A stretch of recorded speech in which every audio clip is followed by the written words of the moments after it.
Hi, welcome to Coursera's Instrumental Analysis class. This is Lecture 5, and I'm Vicki Colvin. We're in the middle of a module that's really talking about error in measurement. And what I want to do in this module is just go over something that you should instinctively know, which is that your ability to understand and characterize the error in a measurement is going to improve if you make replicate or identical measurements. And it's through the application of identical measurements that you can actually get a really good fix on what the spread is in your measurement. So you can actually characterize the random error or calculate the precision of the measurement. And that's what we'll be talking about today. So uncertainty is a funny thing, and I include this quote, which actually comes from a really interesting piece of reading if you'd like to take a look. It's actually a standards manual produced by an international standards organization. And I think the most important thing about this definition, if you read it, is that uncertainty, which I think we intuitively know is our doubt, is actually a number. And it's a number, so when you're making a quantitative measurement using some instrument like a mass spectrometer, you're also going to have a measure of your uncertainty. It's not really appropriate to make a guesstimate of it. Ideally, you want to actually know it. And to do that, you're going to have to think through how to do replicate measurements, because you're going to always have doubt in a measurement. You're not going to be sure exactly how precise it is because you might not know the true value.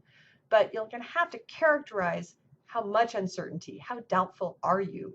And remember, that's a quantitative number. And there's a process by which we arrive at that quantitative number. That's the subject of today's lecture. So what we're going to do to get at our uncertainty is we're going to do the same measurement over and over and over and over again. So we're going to make a measurement using, let's say, an analytical balance. And we already know from the manufacturer, as we talked about in the last lecture, that its instrument tolerance is 0.0001. So you might say, well, I already know what my error is in the measurement. If I make a bunch of measurements, my error should be plus or minus 0.0001. The problem is that the instrument tolerance that's written is kind of the dream. It's the very best case. Maybe your samples are dirty. Maybe there's wind that's, buffeting the analytical balance. Well, that could be a little odd. Maybe the analytical balance has not been calibrated recently, or something that's leading to some source of random error that's peculiar to your lab or your technique or your sample. So the very best way to get at the true error, the true random error, is to make replicate measurements. You weigh your keychain that you're going to be dissolving to measure lead once, you weigh it again and again and again and again, and you do it a whole bunch of times. And then you take an average of those measurements to get at what you hope is true measurement value. And the standard deviation of those measurements will become what's called your error bar. Now, an interesting fact, besides the fact that error bar that you get from doing replicate measurements, first of all, should be larger than the instrument tolerance. And it's going to be equal to the standard deviation of the measurement. So let's talk about that a little bit. So that measurement then is going to have an average plus or minus an uncertainty. And it's interesting what it actually means. So in a Gaussian distribution, the standard deviation is actually equal to a population of measurements that's roughly 68%. And let me explain that a little bit better. So what you see here on the left is a classic Gaussian bell curve. And you see minus sigma and plus sigma, and it's shaded dark blue. Now, what's interesting is the fraction of the curve that's in that dark blue regime is actually, and that's an interesting number because it says that in the future, if you continue to take measurements, of having them fall or within plus or minus sigma. If you went to 2 sigma, that's 95%. And that's going to be important in our next section. But for now, I hope you can understand that when you report a standard deviation as a plus minus error bar with no other information, first of all, any chemist looking at that is going to assume it's a standard deviation of replicate measurements, unless you tell them otherwise. And what it's also telling you is that when you take future measurements, there's a 63% chance that they're going to fall in this regime. So this example is really easy to do. You might want to pause and try to do it yourself. I'm asking you to calculate the average and the standard deviation of this set of measurements. So you're going to have to find the STDEV button on your calculator. Once you do that, you have to think about how to report it. And there's going to be some discussions that we'll have about significant figures. But you might want to pause now, try to do this on your own, and then listen to how I tackled it. Well, the first thing to notice about this example is that we've got an odd significant figure situation. So we definitely have 4 sig figs, but we can see that they only go to the 10th decimal place in ppm. But as is usually the case, we're going to try to keep 4 ppm. So when we take the average of the 6 measurements, I report to the 4 part per million, 4 significant figures of parts per million. And then when I did the standard deviation, I also report that to 4 SFs. Now we're going to, in the final stage, we're going to change this, but this is just what came out of the calculator. Now, to report it, we don't want to just say 101.0 plus or minus 1.851 ppm, because these 2 digits would actually be over-reporting.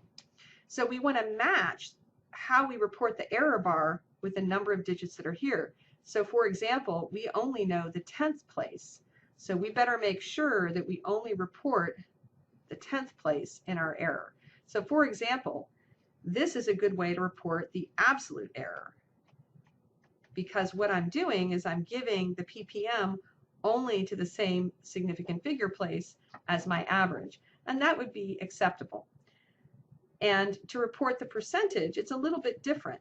You could report the percentage to 1 or 2 decimal places, but you would never do 3. And that's simply because it's really over-reporting. When you report an error bar, it should never have more significant figures than your average. And because it's a plus minus in an absolute error bar, you have to match the level of precision in the significant figures, of course, to the answer, because this is actually a form of addition, whereas in this case, it's actually a form of multiplication. And by the way, if you did, for example, use 2% to calculate the error, you would let the number of significant figures here govern what answer you might get out, and then you would round it appropriately. So it's actually a pretty simple thing to report replicate errors. It's actually a much more time-consuming thing to do in a laboratory. But in this example, which is a lecture class, you can handle and understand replicate errors, no problem at all. One important thing about replicate errors that I want to make sure you got is that it's a really interesting question. How much better do you do by taking more and more replications? Meaning, when do you stop? Well, we're going to talk more about that later, but just to give you an example, let's say you did 4 measurements and you got a certain standard deviation, and you went, uh-oh, that's too big. My spread is too big. I need to be more precise. Well, if you took 16 measurements, or 4 times more, you should gain about half, or a factor of 2 smaller error bars, because standard deviation goes with the square root of 1 over the number of measurements. So if you did 16 measurements, you're going to gain a factor of 2. Now, if you want to gain another factor of 2, unfortunately, you're going to have to make 64 measurements, which is a lot, right? So if you want to gain another factor of 2, it's not as easy. To go from 4 to 16 is a lot easier than to go from 16 to 64. And if you want to do even better, you're going to be looking at hundreds of measurements. So that's one of the things to keep in mind about replicate measurements. It's kind of a law of diminishing returns, because it's basically a 1 over square root to the n. Going for more and more and more measurements, eventually you're really going to have a hard time per measurement getting the same gain in reducing your spread. So with that, I wanted to leave you with that concept to ponder. And thanks for watching, and I'll see you next time.